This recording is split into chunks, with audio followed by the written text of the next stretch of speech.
أعوذ بالله من الشيطان الرجيم. بسم الله الرحمن الرحيم. Ustaz Abdul Somad, dulu saya ahli maksiat. Alhamdulillah sekarang sudah tobat. Alhamdulillah. Pertanyaannya, bolehkah saya menjadi imam sholat di masjid? Permisi lu sama pengurus.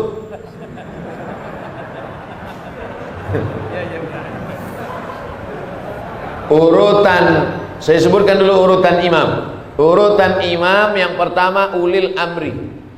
Urutan imam tuh ulil amri. Makanya waktu di Madinah itu imam Nabi Muhammad SAW.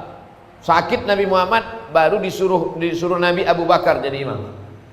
Abu Bakar jadi imam sampai meninggal, baru digantikan Sayyidina Umar. Umar meninggal, digantikan Sayyidina Utsman. Utsman meninggal, digantikan Sayyidina Ali. Pemimpin negeri sekaligus pemimpin sholat. Lalu kemudian imam yang kedua, imam ratib. Imam ratib, imam yang ditunjuk oleh negara. Kalau di Maroko imam itu PNS, ditulis pengumuman penerimaan imam. Kenapa begitu? Maka dia ada fit and proper test, dilatih, ditanya, dites hafalan Qur'annya berapa, suaranya macam mana. Kadang kita kalau sholat di pinggir jalan mau pergi jauh, mampir kita di masjid, macam-macam bunyi imam. Wal maghdubi alaihim waladdallin, amin, bismillahirrahmanirrahim, ijajah nasrul. Tak ada huruf zal. Pak, ya. Kenapa dia maju jadi imam? Syukur dia maju, Pak. Kalau tak ada dia, tak ada sholat di sini. Tak ada fit and proper test imam. Oleh sebab itu imam yang pertama ulil amri, yang kedua imam ratib, imam yang ditunjuk. Tidak boleh orang maju ke depan. Siapapun yang datang ke Masjid Jami'atut Taqwa ini, datang ustaz dari Jakarta, sorbannya 4 lapis macam ban Vespa, tak boleh dia maju ke depan kalau tidak diizinkan oleh imam ratib. Makanya tadi sebelum sampai kemari saya pesankan Ustaz Iqbal, nanti yang maju ke depan imam ratib aja, imam tetap. Baik.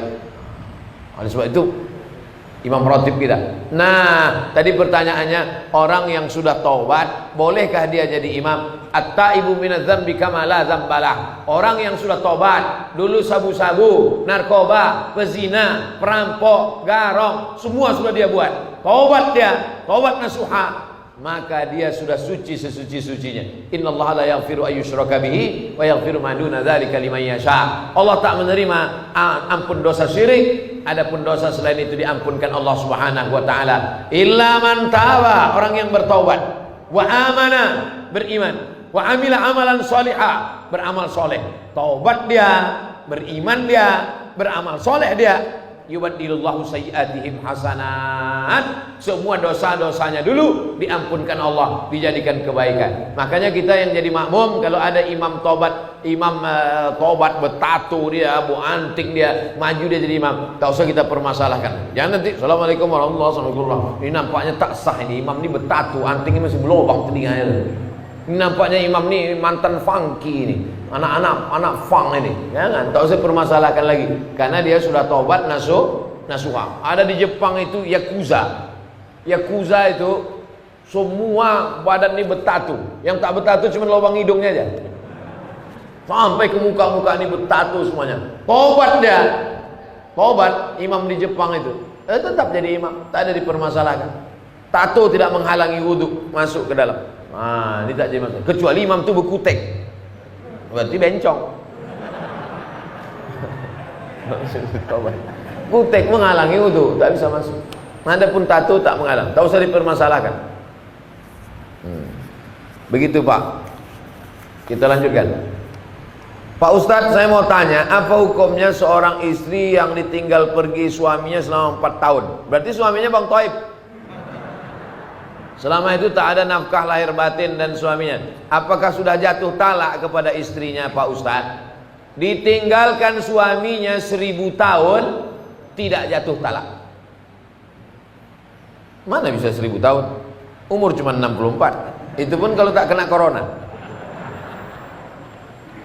Talak baru jatuh kalau diucapkan laki-laki atau diserahkannya ke hakim. Hakim yang menjatuhkan. Makanya ada namanya sirat ta'liq. Di Medan kalau habis akad ada sirat ta'liq. Ada.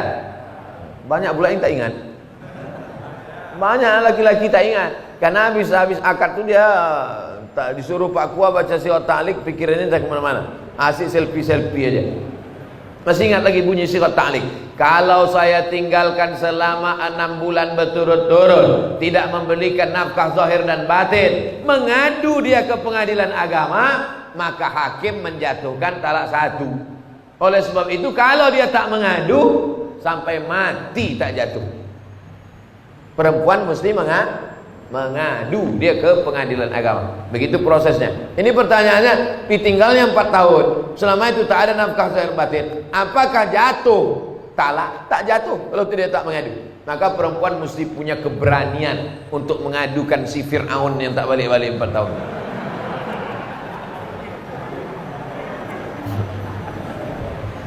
Apakah boleh dia menikah lagi dengan laki-laki lain? Lakinya tak balik 4 tahun, lalu diam-diam nikah dia sama laki-laki lain, berarti dia sudah poliandri. Banyak bini, poligami. Banyak laki, poliandri. Banyak tempat berobat, poliklinik. Banyak suara, poliponik. Dulu handphone poliponik, masih ingat lagi? Besar-besar handphone, bisa melempar anjing. Nah, oleh sebab itu makanya kalau dia mau selesai, dia pergi ke pengadilan agama. Pengadilan agama menjatuhkan, habis iddah 3 bulan, barulah dia bisa nikah lagi dengan suami yang baru. Jangan diam, tiba-tiba nikah dia lagi, bermasalah. Begitu nikah dia hari ini, balik yang 4 tahun itu. Kawat, bersimbah darah. Apabila dia menikah lagi dengan laki lain, sahkah pernikahannya? Tidak sah, karena dia masih dalam ikatan dengan suami yang pertama. Mohon jawabannya Pak Ustaz. Udah aku jawab udah.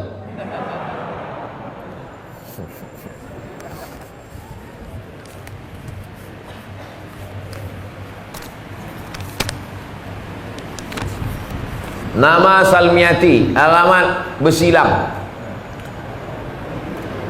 Ada seorang sultan. Sultan ini Sultan Langkat. Di atas Medan ini Langkat kan?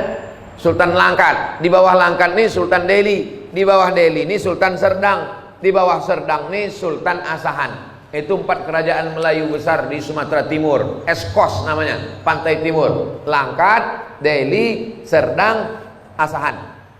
Sultan Langkat ini orangnya alim, namanya Sultan Musa. Sultan Musa ini ikut tarekat Naksabandiyah yang dibawa oleh Syekh Abdul Wahab Rokan. Lalu kemudian dikasihnya lah tanah luas. Tuan Syekh, ini tanah luas, supaya Tuan Syekh tak pergi kemana-mana. Dipejamkan Tuan Syekh Abdul Wahab Rokan matanya, nampaknya pintu masuk Masjidil Haram. Dikasihnya lah nama pintu masuk itu ke kampung itu. Pintu masuk Masjidil Haram itu namanya Babus Salam. Maka aku kasih nama lah kampung ini Babus Salam. Nah, datang orang Melayu payah dia nyebut Babus Salam. Kau nak kemana? Besilam. Ulama-ulama dulu itu pejamnya mata nampak Babus Salam. Kita sekarang pejam mata nampak gaji 13. Yang PNS, saya tak PNS lagi. Hah? Apakah orang yang meninggal karena COVID bisa disolatkan dengan solat qalb? Solat qalb itu solat apa? Solat gaib. Oh, saya baca pula gitu Q. Solat gaib. Jadi kalau ada orang meninggal kena COVID, setelah digulung sama dokter di rumah sakit pakai plastik itu, udah digulungnya pakai selasiban itu, tak bisa lagi disentuh, masuk di dalam mobil ambulan, sholatkan aja dari luar mobil tuh kalau dikasih dokter. Kalau tidak dikasihnya, langsung dikuburkannya, dikebumikannya, maka anak menantu, cucu, cicit, kawan, jiran, tetangga sholat dari atas. Ini kubur, sana kiblat, ini kubur, ini kepala jenazah, ini kakinya. Kalau dia laki-laki, berdiri pas di arah kepala. Kalau jenazah itu perempuan, berdiri pas di arah pinggang. Sholatlah di atas. Ini kubur. Di atas kubur itu sholat. Allah usolli ala hazil janazah arba'at takbiratin fardul kifayah. Makmuman atau imaman lillahi ta'ala. Allahu akbar, Fatihah. Allahu akbar, selawat. Allahu akbar, Allahumma firlahu warhamhu. Allahu akbar, Allahumma la tahrimna ajrahu, dan seterusnya. Berapa hari Pak Ustaz? 3 hari 3 malam. Masih bisa. Mana dalilnya? Dalilnya begini. Datanglah Nabi bertanya tentang tukang sapu masjid. Mana perempuan tukang sapu masjid nih yang kemarin nampak aku, kata Nabi. Kata sahabat, udah meninggal dia ya Rasulullah. Kenapa kalian tak kasih tahu aku? Untuk apalah kami kasih tahu? Dia kan cuma tukang sapu, orang remeh-temeh sepele. Nabi minta tunjukkan mana kuburnya. Ditunjukkan. Nabi langsung sholat jenazah di atas kuburnya. Maka kata ahli fikih, masih tetap bisa sholat jenazah 3 hari 3 malam. Bagaimana kalau anak menantunya jauh, datang sesudah seminggu? Pakai pendapat fatwa ulama yang kedua dalam kitab fikih, masih bisa disolat jenazahkan selama jenazahnya belum hancur dimakan cacing tanah. Masih tetap bisa sholat jenazah. Nah, jadi yang 3 hari 3 malam masih bisa, yang sudah lewat itu pun masih bisa sholat di atas kubur. Jangan berkecil hati. Tapi kalau jenazahnya di Papua, anak menantunya di Medan, naik pesawat 8 jam, rapid test, pas dites positif pula dia. Nauzubillah. Oleh sebab itu maka dia sholat ghaib saja dari Medan. Aku sholat ghaib untuk almarhum Fulan bin Fulan di sana. Jadi dua-dua bisa dilaksanakan. Sholat yang tak ghaib bisa dilaksanakan di atas. Jangan bersedih hati karena banyak ini anak cucu keturunan jiran tetangga kawan merasa sedih karena tak bisa sholat jenazah. Bisa dilaksanakan dari atas. Wallahu a'lam bishawab. Ini tentang sholat ghaib. Apakah orang yang meninggal boleh disolatkan berulang kali? Boleh solat jenazah berulang kali, boleh solat ghaib berulang kali, bolak-balik. Nabi Muhammad SAW itu jenazahnya tak dibawa keluar. Jenazah Nabi itu di dalam kamar. Kamar itu kecil, maka berganti-gantian sahabat solat keluar, solat berkeloter. Yang tak boleh berkali-kali itu menyembelih binatang, tak boleh. Binatang kalau sudah disembelih diangkat pisau, haram hukum. Makanya pisau itu tak boleh ditarik. Sekali. Tengoklah video saya yang motong-motong kurban.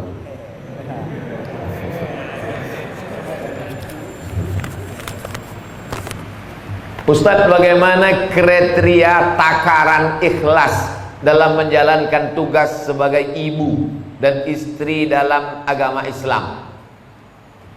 Ibu sebagai ibu, besarkan saja anak-anak ibu itu supaya ibu dapat amal jariah. Mak saya mengandung saya, menyusukan saya, melahirkan saya, meninggal dia. Sekarang saya ceramah hari ini nanti 3 kali, pagi, siang, sore. Macam makan obat ceramah ini. Mengalir pahalanya, lapang kuburnya. Walaupun dia tak pernah mengajar saya sampai S1, S2, S3, tapi dia menyuruh, sekolah kau nak. Dulu kalau pagi duduk depan rumah, lewat anak santri pesantren, apa kata dia? Kau mesti masuk pesantren. Begitu saya ada adiknya yang doktorandus, tamat dari IAIN, kau nanti mesti doktorandus. Begitu dia tahu ada orang sekolah di Makkah, kau nanti mesti sekolah ke Arab. Nah, jadi ibu kasih motivasi, serahkan pada Allah Ta'ala, mengalir pahalanya. Itu sebagai ibu. Ibu besarkan saja anak-anak itu lillahi ta'ala, maka dia pun akan menjadi anak soleh-solehah, mengalir pahalanya. Ummuka, siapa lagi ya Allah? Ya Rasulullah, ummuka. Siapa lagi ya Rasulullah? Ummuka. Itu hebatnya ibu-ibu. Maka ibu, saya yakin dan percaya, ibu-ibu mengandung itu adalah ikhlas. Belum ada lagi saya baca berita ibu-ibu menuntut ke suaminya minta bayaran per hari mengandung sekian. Belum ada. Itu menunjukkan dia ikhlas karena Allah SWT melahirkan meregang nyawa, menyusukan 2 tahun lamanya, mendidik anak. Man ala thalatha banatin, siapa yang membesarkan anak 3 orang anak perempuan, fa'addabahunna, dididiknya dengan baik, wa zawwajahunna, dinikahkannya dengan orang baik-baik, wa ahsana ilaihinna, dia buat baik sampai mati, falahul jannah, surgalah baginya. Insyaallah ibu-ibu yang hadir nih semuanya ibu-ibu yang ikhlas membesarkan anak-anak, insyaallah. Amin ya rabbal alamin. Standar ikhlas itu apa Pak Ustaz? Ikhlas itu tak ada yang tahu kecuali hanya ibu dengan Allah saja. Bapak pun tak tahu, malaikat pun tak tahu, apalagi saya tak tahu. Yang tahu itu hanya ibu dan Allah Subhanahu wa taala. Sama macam ceramah ini. Siapa yang tahu Ustaz Abdul Somad ini ikhlas atau tak ikhlas? Tak ada yang tahu. Saya hanya berusaha ikhlas. Makanya di antara doa, Allahumma ja'alna minal mukhlasin. Jadikan kami orang yang diikhlaskan, bukan orang ikhlas. Kalau orang ikhlas itu mukhlisin. Kita ini selalu ingin jadi mukhlasin. Mukhlis orang ikhlas, mukhlas orang yang diikhlaskan, dijadikan ikhlas. Kita tak mau mengaku-ngaku aku orang ikhlas. Aku adalah orang yang dijadikan ikhlas. Mudah-mudahan kita ini termasuk orang yang dijadikan ikhlas. Amin. Sehubungan dengan COVID-19 yang mewajibkan kita memakai masker saat aktivitas di luar rumah. Apa hukumnya jika kita sholat pakai masker?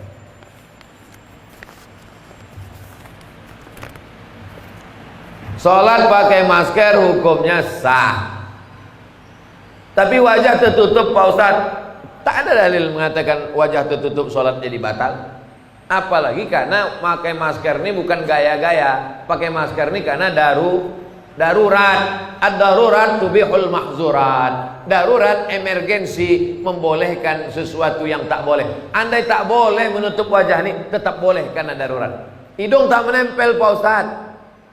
Hidung menempel ke lantai bukan rukun, bukan syarat, bukan wajib. Menempelkan hidung ke lantai bukan rukun, bukan syarat, bukan wajib, tapi sunat. Seelok-elok, seabdol-abdolnya kening menempel, hidung menempel. Orang-orang Arab itu saya tengok tak terlalu susah dia menempelkan hidung, sikit aja. Kita mak payah kali. Coba tengok orang-orang Arab sembahyang, sikit aja kena. Kita terpaksa ditekuk baru kena. Menempelkan hidung ke lantai bukan rukun, bukan syarat, bukan wajib, sunat. Maka kalau meninggalkan sunat pun hanya makruh. Meninggalkan yang wajib haram, meninggalkan yang sunat makruh. Tapi karena darurat, ini dalam keadaan darurat. Yang darurat membolehkan, yang terlarang sekalipun boleh. Makan babi boleh apa tak boleh? Tak boleh. Kalau darurat boleh. Kenapa kau makan? Darurat. Pilihannya cuma dua, mati atau makan babi. Boleh kita pilih mati? Tak boleh. Makanlah babi itu sementara dapat pisang. Tapi udah datang pisang kan kau makan lagi. Kenapa kau makan ini? Darurat. Tapi ada pisang, enak pula aku rasa. Maka boleh. Ustaz, saya ada utang dengan orang. Saya bayar utang saya. Tapi karena ada pandemi ini, pandemi itu wabah. Pandemi itu artinya wabah yang menyebar, itu pandemi. Dan banyak juga orang sekarang pandemi, kata orang pandemi gitu dia. Entah apa pandemi, entahlah pokoknya pandemi. Pandemi itu wabah yang menyebar. Saya ada utang dengan orang, saya mau bayar utang saya. Tapi karena pandemi ini pemasukan saya berkurang, jadi saya bayar semampu saya. Tapi orang ini selalu menyumpahi saya. Apakah sumpahnya itu dikabulkan Allah?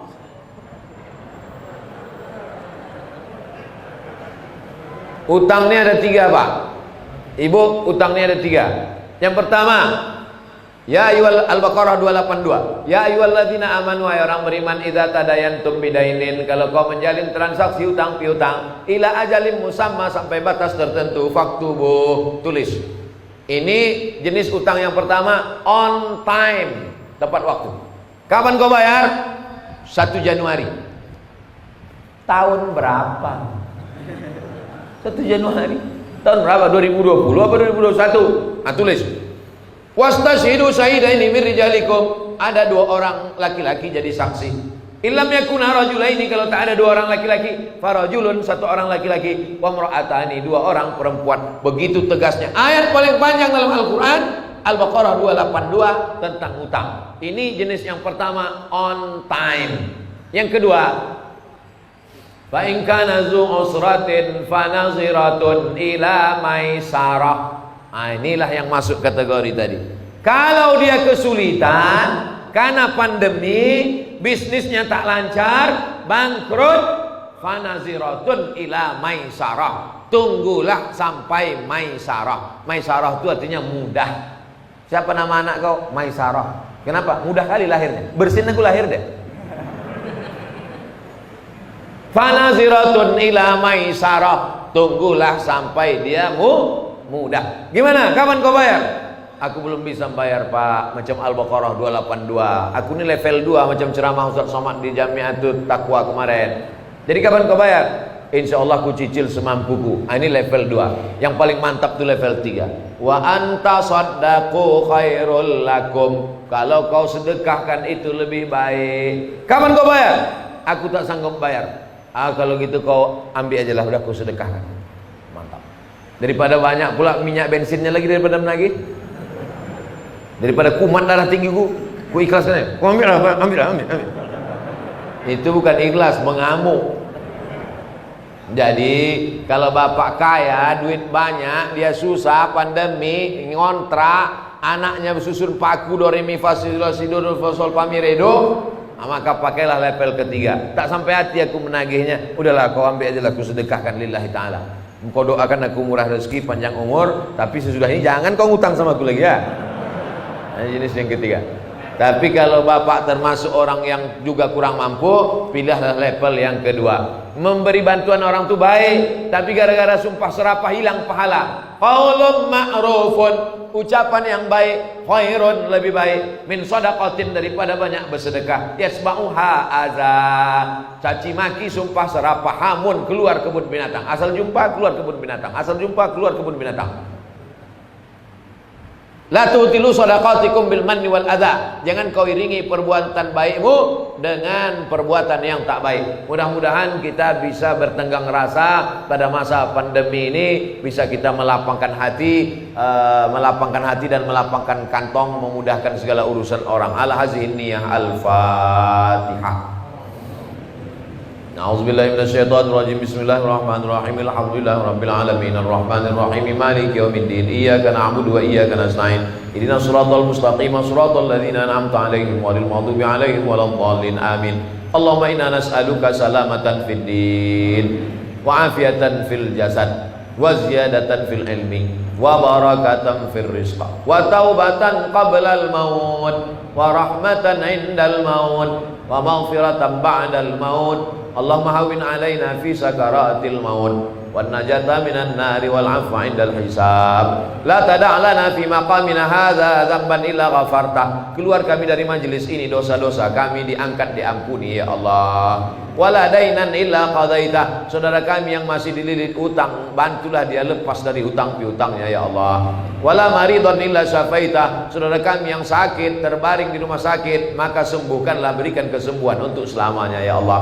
Wala mayitan illa rahimta. Yang sudah meninggal dunia, lapangkan kuburnya, terangkan alam barzahnya ya Allah. Rabbana atina fid dunya hasanah wa fil akhirati hasanah wa qina adzabannar. Wa sallallahu ala sayyidina wa maulana Muhammad wa ala alihi washabihi wasallam walhamdulillahi rabbil alamin. Taqabbalallahu minkum minna wa minkum taqabbal ya karim. Terima kasih segala perhatian, mohon maaf segala kesilapan. Jangan lupa salat sunat isyraq 2 rakaat. Usolli sunnatal isyraq rakaatain lillahi ta'ala. Wassalamualaikum warahmatullahi wabarakatuh.